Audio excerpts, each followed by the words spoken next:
चलिए अगला current affairs अपने स्टार्ट करते हैं। आज करंट अफेयर्स के दो इम्पॉर्टेंट इवेंट हैं, वो हमें पढ़ने हैं। पहला हमको पढ़ना है बेटा, जो पढ़ना है केन बेतवा रिवर का कनेक्शन। इनके लिए एक लिंक कैनाल बनेगी। देखिए क्या होता है, ये जब नदियाँ यमुना बेसिन से निकलती हैं तो इधर गिर जाती है, किधर गिर जाती है। अगर यहीं से इसको बीच में जोड़ देंगे, कैनाल बना देंगे, तो क्या होगा, इसके पानी का हम बुंदेलखंड रीजन में ज़्यादा सदुपयोग कर पाएंगे। भाई पानी वेस्ट ही होता है, अगर पानी को हम प्रॉपर मैनर में प्रयोग में ले हैं तो हमें हेल्प मिलेगी।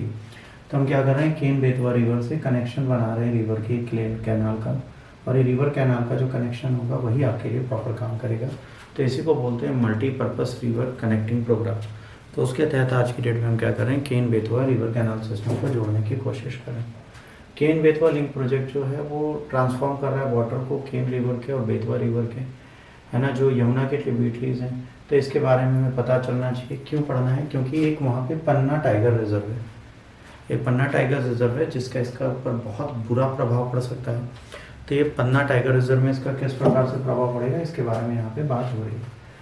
और केन बेतवा लिंक प्रोजेक्ट जो है बेटा, ये वाटर को केन का और बेतवा का तकरीबन 221 किलोमीटर लेंथ की एक नहर बनेगी, उसमें ले जाएगा, है ना, और 2 किलोमीटर की टनल बनेगी। जल शक्ति मिनिस्ट्री ने इस प्रोजेक्ट को कहा है, इसमें कहा है 10.62 हेक्टेयर एरिया एमपी का और जिसमें 8.10 लाख एमपी का और 2.51 यूपी का।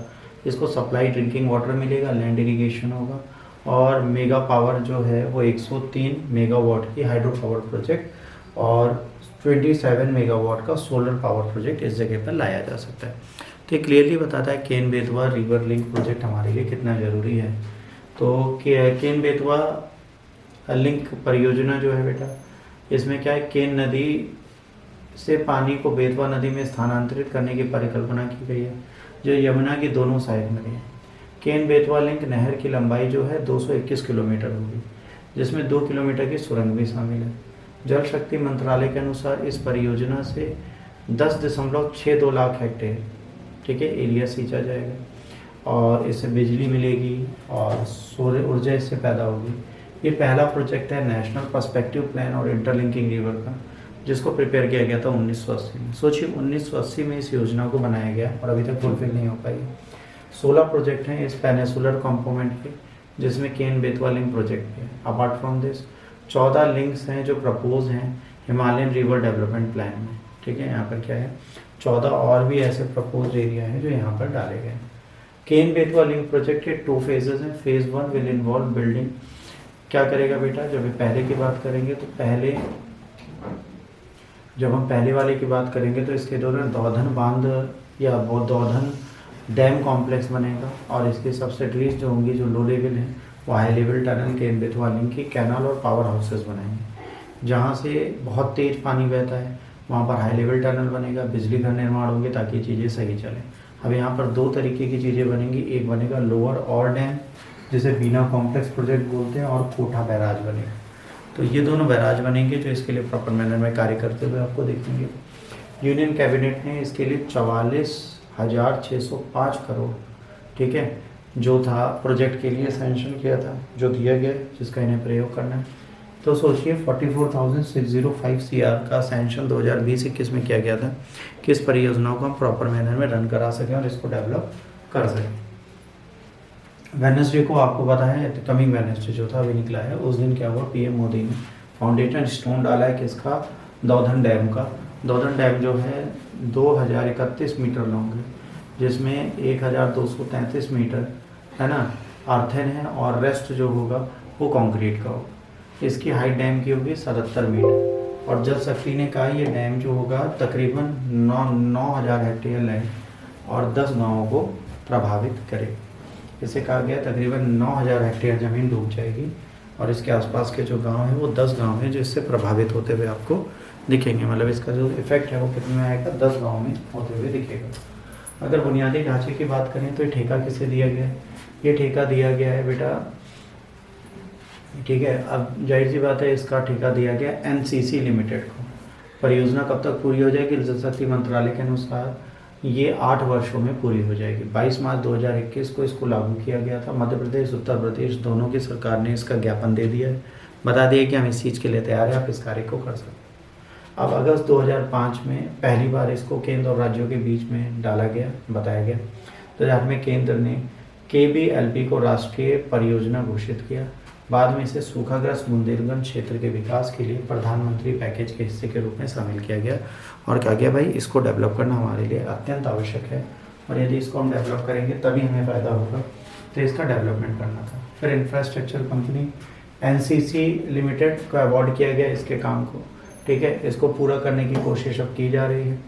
अब अप्रैल 2009 में ये निर्णय लिया गया कि DPR को 2 चरणों में बनाया जाएगा। पहला चरण जो बनेगा, ठीक है, वो पहला और दूसरा, और मध्य प्रदेश द्वारा प्रस्तावित अन्य को बनाया जाएगा।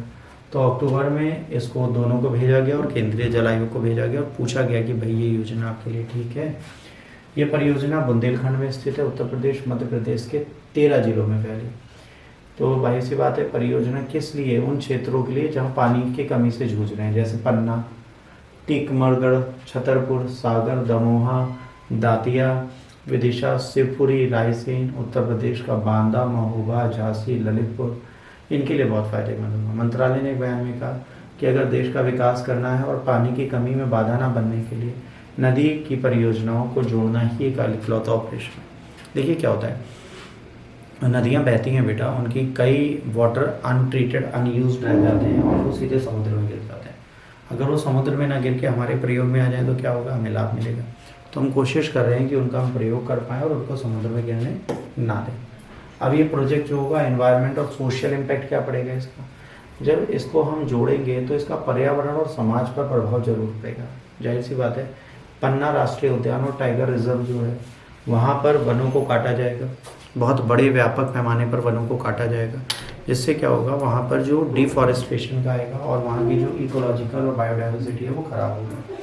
कुछ सालों में विशेषज्ञों ने मांग की है कि इनके अधिशेष जल को हाइड्रोलॉजिकल डेटा में गहन समीक्षा और अध्ययनों को सार्वजनिक किया जाना चाहिए। इन्होंने कहा है जो हाइड्रोलॉजिकल डेटा है कि इनमें कितना एक्स्ट्रा पानी है, इसको हमें कैसे देखना है, इसको IIT बॉम्बे लगातार पब्लिश करती है।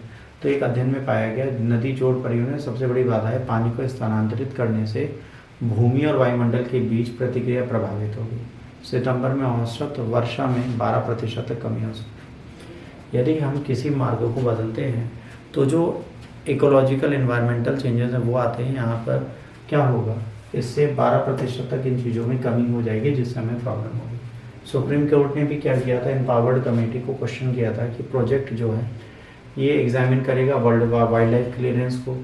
इसके बाद सेंट्रल एम्पावर्ड कमेटी ने रेज किए थे क्वेश्चन इकोनॉमिक वायरेबिलिटी प्रोजेक्ट की।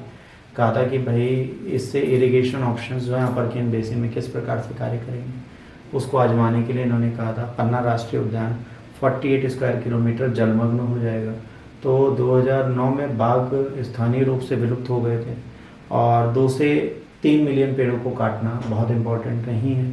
अगर ये करते हैं तो एनवायरनमेंट बहुत ख़राब होगा। तो इस इम्पोर्टेंस को देखते हुए इन्होंने कहा भाई अगर एनवायरनमेंट को आपको प्रोटेक्ट करना है तो क्या इन पेड़ों को काटना जरूरी है आपके लिए, और अगर इन्हें काटेंगे तो फिर क्या लॉसेज है। ऑलरेडी एलिफेंट्स टाइगर्स सबके लिए ज़रूरी था, तो टाइगर्स जब ख़त्म हो रहे थे तब आप कहाँ थे। फिर इन्होंने कहा कि भाई केंद्रीय पर्यावरण ने क्या किया है, पन्ना में इसकी मंजूरी दे दी है। राष्ट्रीय उद्यान में बाघ के भीतर भारी बुनियादी ढांचाओं के पर्यावरण का कोई उदाहरण नहीं है। इन्होंने कहा पन्ना टाइगर रिजर्व में no precedent of such heavy infrastructure project deep within the national parks and tiger reserve. CEC ने पॉइंट आउट किया है project will undo the successful tiger reintroduction that help the tiger population bounce back to the local extension. इन्होंने कहा अगर ये इस तरह से करते हैं तो जो पुनर्स्थापना के हमने प्रयास किए हैं वो सारे बर्बाद हो जाएंगे। उन पुनर्स्थापना के प्रयासों को हमें दोबारा करना पड़ेगा। तो अगर आप केन बेतवा रिवर परियोजना लाना चाहते हैं तो वो बिल्कुल लाइए, बट उससे हमें लाभ क्या है वो देखिए। अब बांध जब निर्माण होगा तो छतरपुर के 5228 परिवार और पन्ना जिले के 1400 परिवार जलमग्न होने और परियोजनाओं के अधिग्रहण से विस्थापित हो जाएंगे। अब स्थानीय लोगों द्वारा अपर्याप्त मुआवजा, पन्ने जिले के लिए कम लाभ के कारण बहुत सारे विरोध प्रदर्शन हुए।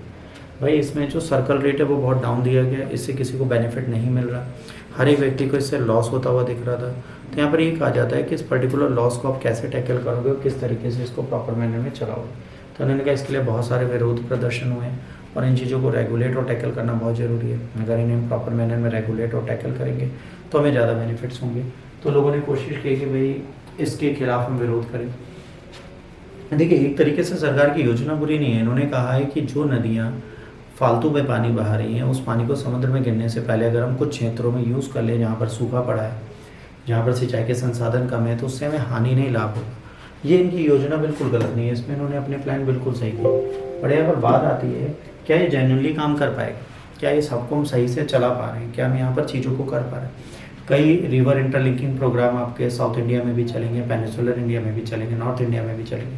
अगर बहुत हेक्टेयर पानी, मिलियन क्यूबिक पानी जो है वो पानी समुद्र में बह जाता है, और अगर उसे सिंचाई के संसाधनों में यूज़ कर लें और भूमि के लिए यूज़ कर लें तो क्या हुआ है?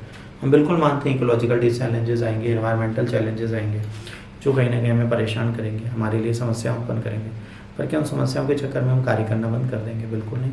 हमें उन बेसिक चीज़ों को करना है, समझना है, जानना है, ताकि हम बेसिक रेगुलेशंस को समझ पाएँ, कर पाएँ और अपनी चीज़ों को रेगुलेट कर पाएँ।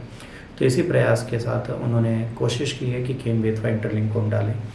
तो उसको डालने की एक सफल योजना है। अगर ये सक्सेसफुल होती है तो इसका लाभ जरूर मिलेगा। अगर इसमें कोई इफ एंड बट आता है तो इसकी समस्याएं तो होंगी। देखिए, कोई भी डेवलपमेंट होता है तो एनवायरमेंटल चैलेंजेस बिल्कुल आते हैं और उनको हम टैकल नहीं कर सकते, और इस चीज़ को बदलना बिल्कुल नामुमकिन है। अगर आप कहें कि इन्वायरमेंटल चैलेंजेस हम बदल सकते हैं तो बिल्कुल नहीं बदल सकते। इन्वायरमेंटल चैलेंजेस आएंगे, इनको हमें रेगुलेट करना पड़ेगा, तो इन्हीं को रेगुलेट करने की कोशिश में हम लोग लगे हुए हैं। अगला करंट अफेयर्स हम लोग पढ़ेंगे सरदार मनमोहन सिंह जी